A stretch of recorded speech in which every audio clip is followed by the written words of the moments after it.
স্মৃতি আপু আর আরশ ভাইয়া মাথা নিচু করে দাঁড়িয়ে আছে, আর সবার রাগ আর কৌতূহল দৃষ্টি তাদের দুজনের দিকে তাক করে আছে। থাকবেই না কেন? সেই যে বিয়ের দিন উধাও হয়ে গেল দুজনেই, আর আজ 3 মাস পর একসাথে ফিরে এলো। অবাক তো হওয়ারই বিষয়। হঠাৎ শাশুড়িমা ওদের দিকে এগিয়ে গিয়ে বলে উঠলেন, আরশ, তুই এতদিন কই ছিলি? স্মৃতিকে কই পেলি? আর বড় বড় করে নিঃশ্বাস নিয়ে শানের গা ঘেঁষে দাঁড়ালাম। হয়তো এখনও কেউ বুঝতে পারেনি কিছু। তখনই আরশ বলল, আসলে মা, আমি আর স্মৃতি। আরশ ভাইয়া কিছু বলার আগে বাবা কাছে এসে বলল, ব্যাস, আর কিছু বলার দরকার নেই। আর কি শুনবো? তুমি মাইমুনা দেখো, বুঝতে পারছো না? ওরা দুজন একসাথে পালিয়েছিল। শাশুড়ি মা আঁতকে উঠে বলল, মানে? তিনি যেন এখনও বিশ্বাসই করতে পারছে না। বাবা মাকে বলল, হ্যাঁ মাইমুনা, এটাই সত্যি। না হলে একই দিনে দুজনে একসাথে কোথায় থেকে আসবে তুমি বলো? শানের বাবা ধীর পায়ে এগিয়ে গেল আরশ ভাইয়ার দিকে। তোমার লজ্জা করলো না আরশ? সেই দিন সোহা নামে এই ফুলের মতো মেয়েটার বিয়ে আসর ফেলে রেখে পালিয়ে গেলে। কারো কাছে মুখ দেখানোর যোগ্য রাখনি। আমার প্রাণের বন্ধুর কাছে ছোট করেছ।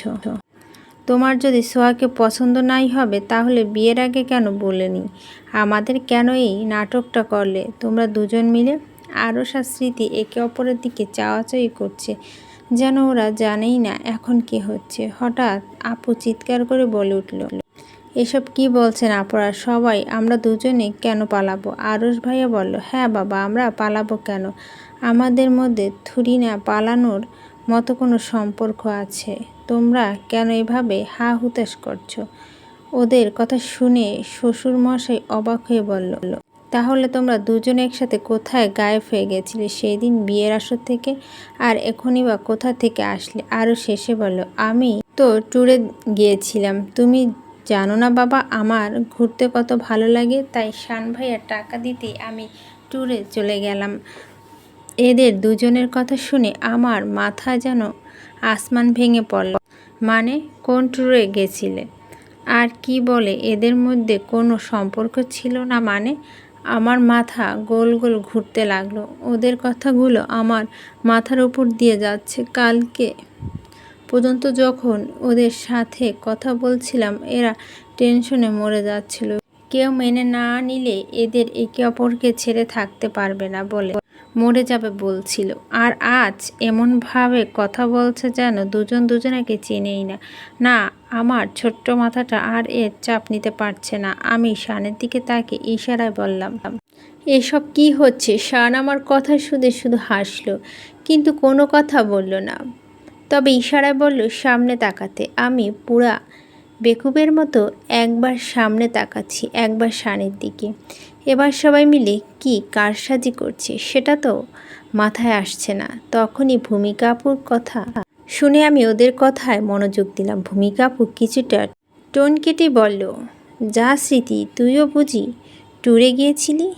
ভূমিকা আপুর কথা শুনে স্মৃতি আপু থতমত খেয়ে খানিকটা তুতলে বলল, ওই মানে, হ্যাঁ আমিও ট্যুরে গিয়েছিলাম, তবে ভার্সিটি ফ্রেন্ডের সাথে। ভূমিকা আপু এক হাতে নিজের নাকটা খানিক চুলকে হেসে বলল, আর তোমাকেও টাকাটা নিশ্চয় শানি দিয়েছে?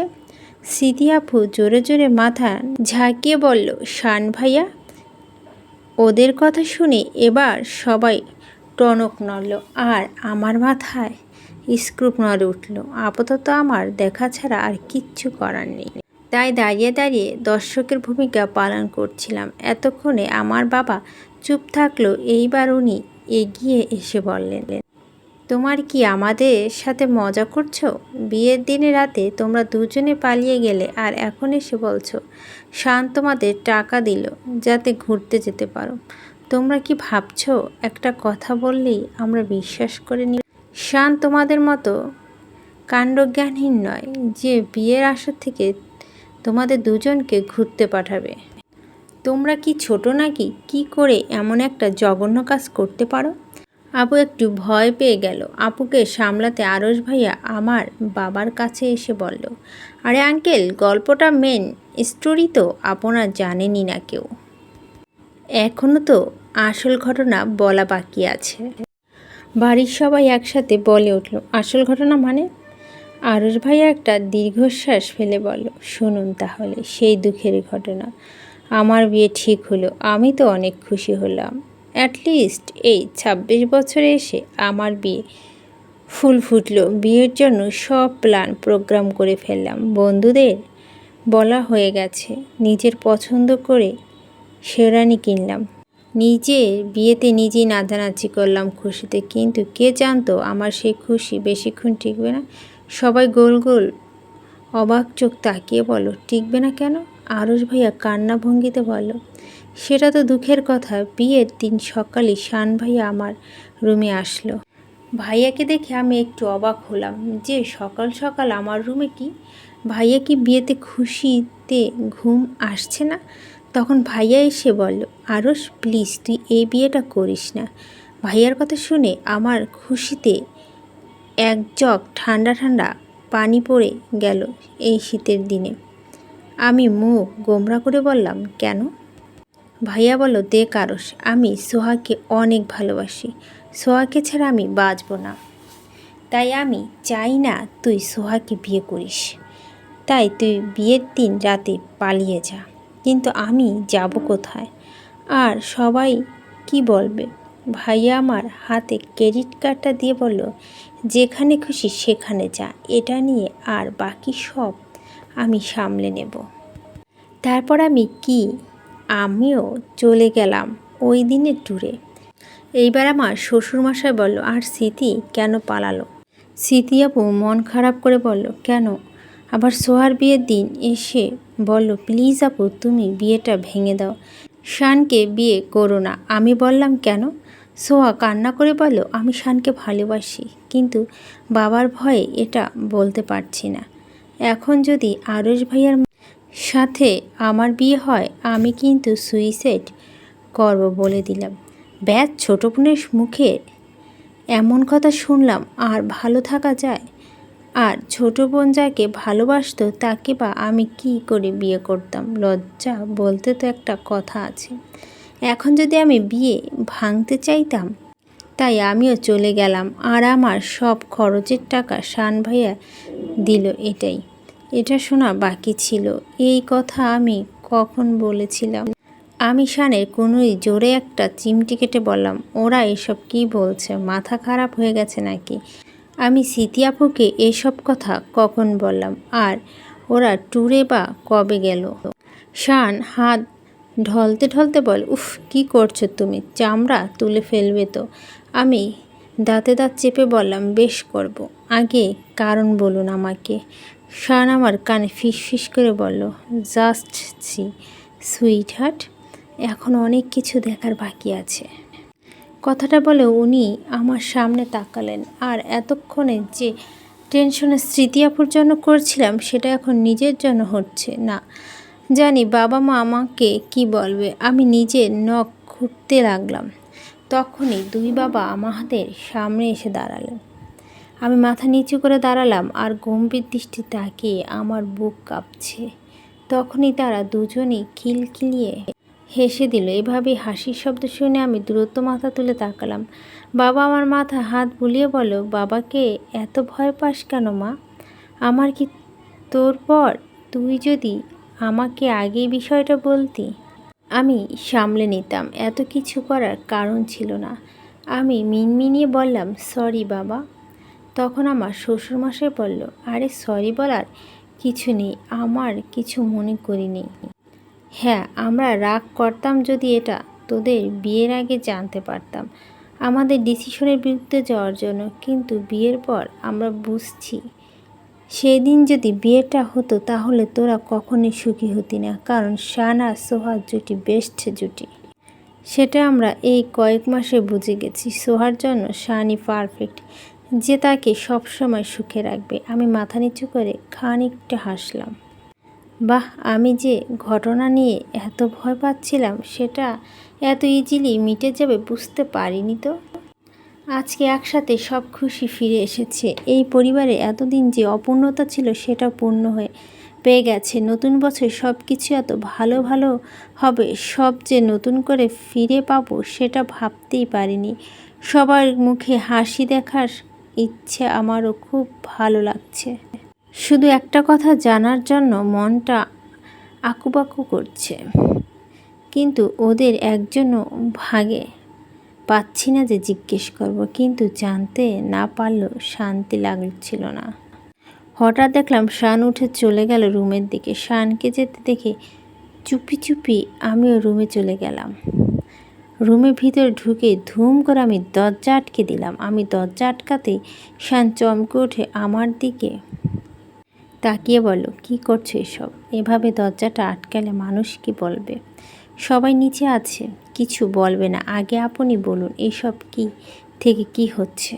শান কিছু না বলে একটা ভাব নিয়ে আবার নিজের ল্যাপটপ চোখ দিয়ে বলল, বলছিলাম তো হেল্প করেছি, আর কি চাও? আমি ওনার সামনে বসে ওনার ল্যাপটপটা বন্ধ করে দিয়ে বললাম, জানতে চাই মেন কথা, আপনি সকালে তো এই বিষয়টা আমাকে বলেননি। শান ভুরু কুঁচকে বলল, ল্যাপটপ বন্ধ করলে কেন?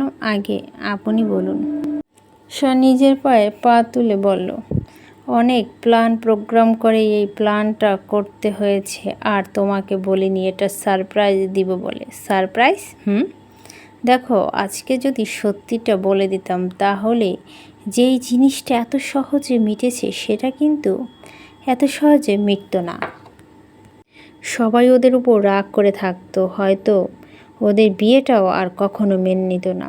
তাই ভাবলাম আমরা চরিত্রগুলো না হয় অদল বদল করে নিই, এতে বাবা মা আমাদের উপর রাগ করলেও সেটা স্থায়ী হবে না।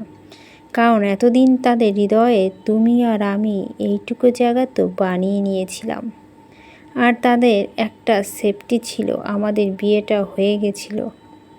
তাই 3 মাস আগে যেটা করেছি সেটা হয়তো হাইলাইট হতো না, তাই ভেবেই এত প্ল্যান। আমার চোখ খুশিতে চকচক করে উঠল। Wow, just mind blown. আমি তো এই প্ল্যান ভাবতে পারতাম না। শান কিছুটা টোন কেটে বলল, মাথায় যদি গোবর ভরা হয় তাহলে এইসব প্ল্যান মাথায় আসবে কেন? ওনার কথা শুনে আমি ওনার দিকে তেড়ে গিয়ে ওনার কলার ধরে বললাম, কি বললেন আপনি? শান আমার কোমর 2 হাত জড়িয়ে ধরে আমাকে একটু ওনার কাছে নিয়ে আসলেন আর ঠোঁট কামড়ে হেসে বলেন, কিছু বলিনি তো, তবে এবার বলবো। হ্যাঁ। ওনার কণ্ঠে অন্য সুর শুনে আমি ওনার কলার ছেড়ে সরতে চাইলাম, তখন উনি আমাকে বলল, কি এইমাত্র তো শেরওয়ানি হয়ে ছিলে, এর মধ্যে ভেজা বিল্লি হয়ে গেলে, এত রূপ বদলায় কেন? আমি ধীর কণ্ঠে বললাম, কোনো রূপ বদলায়নি, বদলেছে তো তোমার। এই নতুন নতুন রূপে আমি তোমার মাঝে নতুন করে বারবার হারিয়ে যাই, আর তোমার সব রূপেই আমি তোমার জন্য পাগল হয়ে যাই। আচ্ছা, এবার ছাড়ুন। নো, এতটা হেল্প করলাম, আমার পাওনাটা বুঝিয়ে দাও, আর তার উপর তখনকার ক্ষতিপূরণটা তো আছে। তাই এখন তুমি আমাকে 2টো কিস করবে। নাও, শুরু করো। ওনার কথা শুনে আমার চোখ বড় বড় হয়ে গেল। এমনভাবে বলছে যেন ছোট বাচ্চা চকলেট চাইছে। বাসাভর্তি মানুষ নিজেকে কি ভাববে? এখন না পড়ে দেব কেমন? সরি, বাকি নাম ফাঁকি সোনা। আর এইমাত্র আমি এই কথা বলা কে যেন বলছিল যে কোনো সমস্যা নেই, তাহলে এখন কি হলো? আমি নিজের চোখে সরিয়ে নিলাম। উফ, এভাবে নিজের পায়ে নিজেই কুড়াল মারবো জানলে জীবনও আসতাম না এখানে। শান আমার দিকে তাকিয়ে বলল, কি হলো? শুভ সময় অপেক্ষা করছো নাকি? তাড়াতাড়ি করো। আমি তখন চুপ ছিলাম। শান আবারও বলল, বুঝছি, তোমাকে দিয়ে হবে না, আমাকে করতে হবে। ওনার কথা শুনে আমি দূরত্ব বলে উঠলাম, না লাগবে না, আমি করব। শিওর? আমি মাথাটা উপর নিচ নাড়ালাম, মুখ গোমরা করে বললাম, এটা একটু বেশি হয়ে যাচ্ছে না পাওনা হিসেবে? একদমই না তো, হেল্প করলাম এইটুকু তো পেতেই পারি। এইবার কথা না বাড়িয়ে শুরু হয়ে যাক। আগে আপনি চোখ বন্ধ করেন। চোখ বন্ধ করতে হবে কেন? আমি রেগে বললাম, তাহলে কিস করতে পারবো না। শান হেসে বলে, ওকে ওকে, এত রাগ করার কিছু নেই। ও না, বন্ধ করলাম। শান চোখ বন্ধ করতেই আমি ধীরে ধীরে এগিয়ে গেলাম ওনার দিকে। আমার হৃৎপিণ্ডে এত জোরে জোরে সংকোচন প্রসারিত হচ্ছে বলার বাহিরে। আমি আস্তে করে ওনার গালে ঠোঁট ছোঁয়ালাম। হঠাৎ ওনার হাতটা আলগা হয়ে আসছে। আমি ওনাকে একটা ধাক্কা দিয়ে দরজাটা খুলে বাইরে চলে গেলাম। আমি খিলখিলিয়ে হেসে বললাম, এটাই পাওনা ছিল? শান কোমরে হাত দিয়ে বলল, এটা কি চিটিং হলো? এখনই এসো বলছি। আমি হেসে বললাম, আপনি বললে হলো নাকি? কোনো চিটিং হয়নি। তারপর আমি নিচে চলে এলাম। শান নিচের গাল হাত দিয়ে মুচকি হাসল। নিচে গিয়ে আবার সবার সাথে আড্ডায় যোগ দিলাম। কারো কথা যেন আজ ফুরাচ্ছে না। এভাবে কথাবার্তা বলতে বলতে কখন যে রাত 12টা বেজে গেল কারো জানা নেই। আমার বাবা মা আপু খাওয়া দাওয়া করে বেরিয়ে পড়ল। যাওয়ার আগে অবশ্যই আপু আমাকে জড়িয়ে ধরে বলছিল, তোকে কি বলে ধন্যবাদ দেব জানা নেই। আজ যদি তোরা না থাকতি আমাদের কি হতো গঠন। নিজেদের ঘাড়ের দোষ নিয়ে আমাদের বাঁচিয়ে দিলি।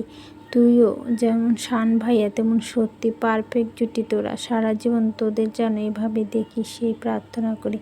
আমি আপুর কথা বিপরীতে কিছু না বলে শুধু হাসলাম। সত্যি শানের মতো মানুষকে হাজবেন্ড হিসেবে পেয়ে আজ নিজেকে ধন্য মনে হচ্ছে।